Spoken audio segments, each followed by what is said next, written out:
आज मैं आपके लिए लेकर आई हूँ व्रत में खाई जाने वाली साबूदाने की 4 इजी रेसिपीज।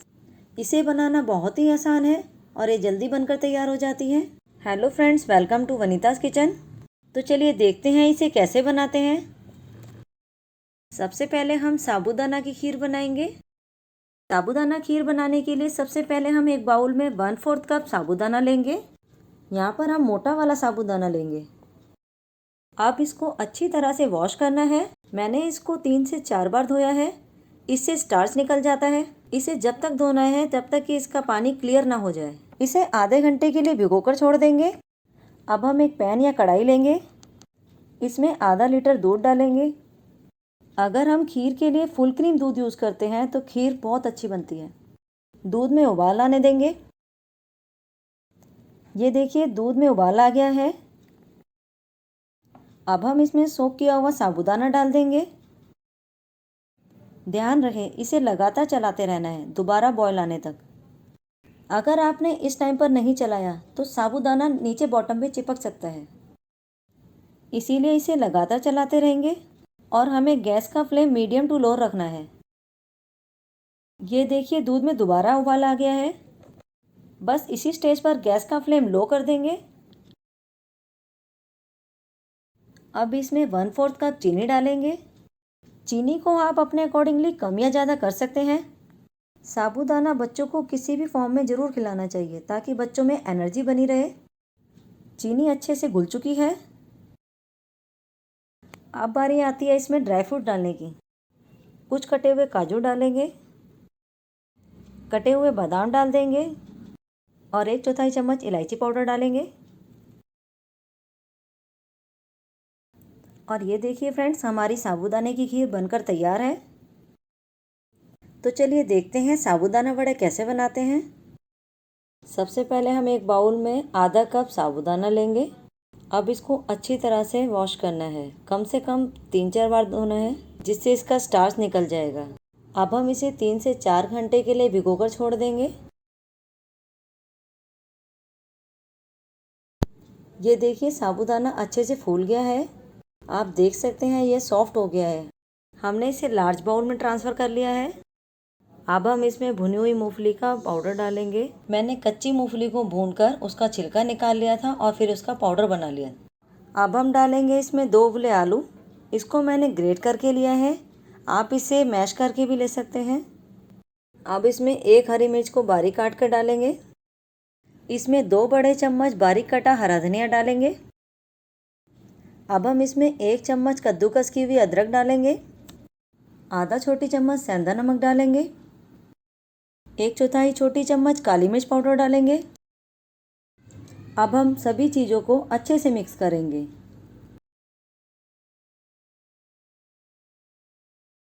अब हम इसे हाथों से मिक्स करेंगे और एक डो बना लेंगे।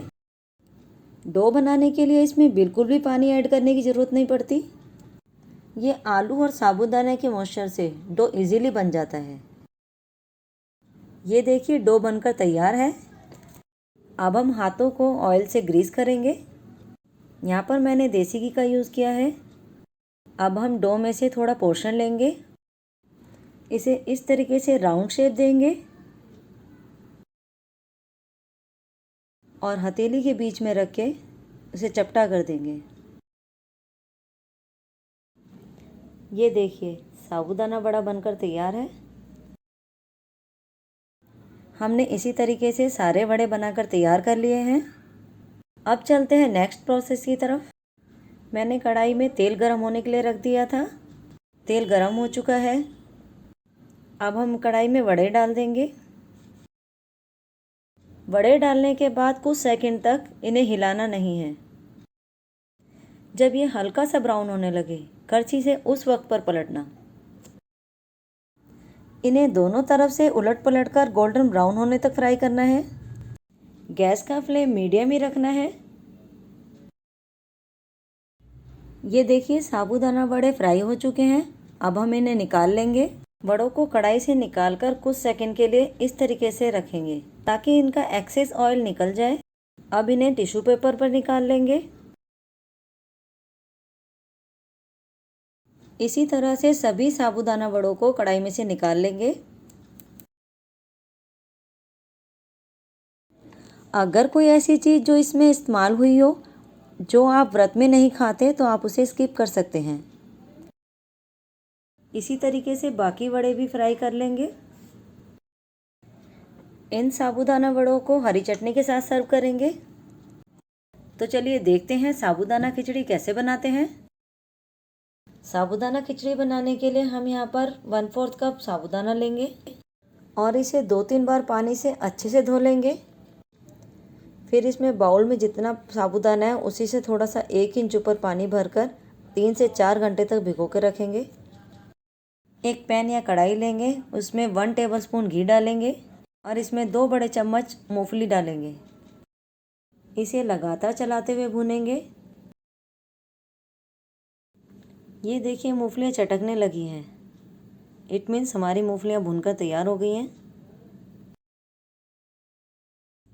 अब हम इसे प्लेट में निकाल लेंगे और इन्हें साइड में रख देंगे और चलते हैं नेक्स्ट प्रोसेस की तरफ।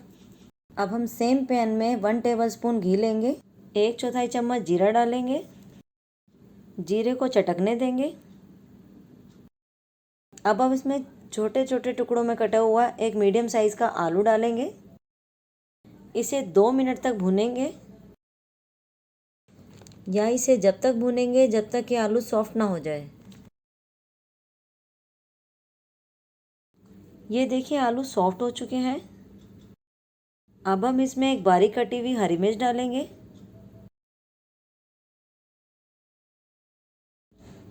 अब हम इसमें सोक किया हुआ साबूदाना डालेंगे। अब इसे अच्छी तरह से मिक्स करेंगे। इस तरीके से साबूदाना खिला खिला बनता है।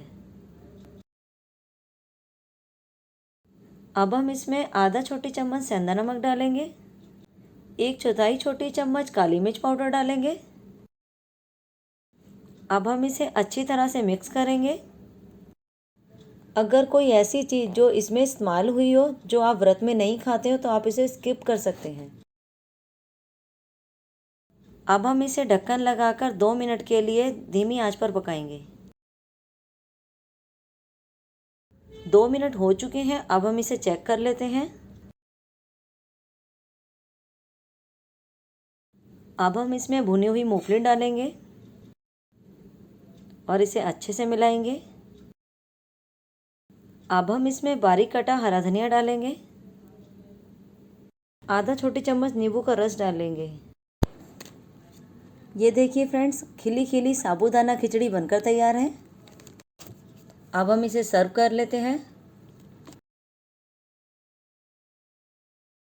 तो चलिए देखते हैं साबूदाना थाली पीठ कैसे बनाते हैं। साबूदाना थाली पीठ बनाने के लिए मैंने यहाँ पर आधा कप साबूदाना को 2-3 बार पानी से धो लिया है।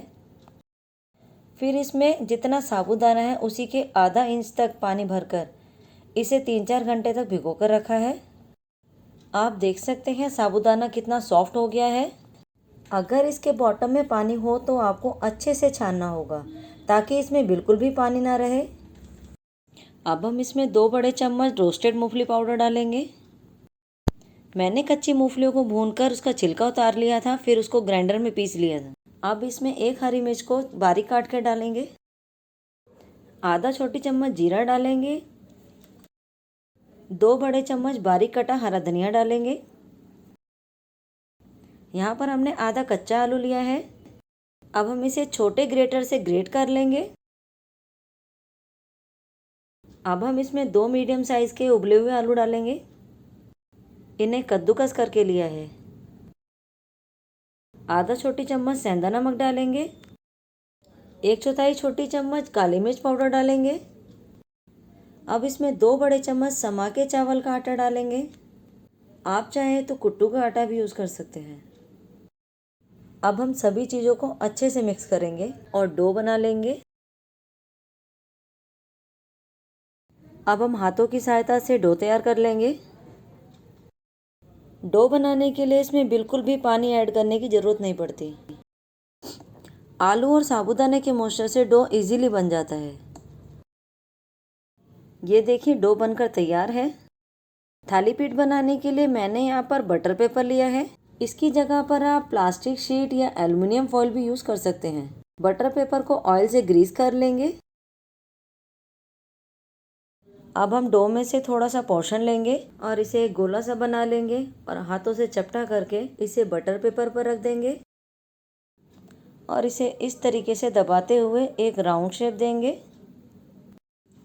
साबूदाना थाली पीठ को हम चकले पर नहीं बना सकते, इसीलिए हमें बटर पेपर, प्लास्टिक शीट या एल्युमिनियम फॉइल की ज़रूरत पड़ती है। ये बनकर तैयार है। अब चलते हैं नेक्स्ट प्रोसेस की तरफ। नॉनस्टिक तवे को गरम करेंगे और उसे ऑयल से ब्रश कर लेंगे। अब हम थाली पीठ को इस तरीके से हाथ में ले लेंगे। अब हम इसे तवे पर डालेंगे। इसे लो टू मीडियम फ्लेम पर सेकेंगे। अब हम इसे उलट पलट कर दोनों तरफ से सेक लेंगे। फ्रेंड्स, ध्यान रहे फ्लेम को हाई ना रखें। ये पराठा नॉर्मल पराठे से थोड़ा मोटा होता है। ये ऊपर से तो पक जाएगा मगर अंदर से कच्चा रहेगा। इसे दोनों साइड से ऑयल से ब्रश कर लेंगे। मैंने यहाँ देसी घी का यूज़ किया है। ये देखिए, साबूदाना पराठा बनकर तैयार है। अब हम इसे सर्व कर लेते हैं। हम इसे हरी चटनी और मसाला दही के साथ सर्व करेंगे।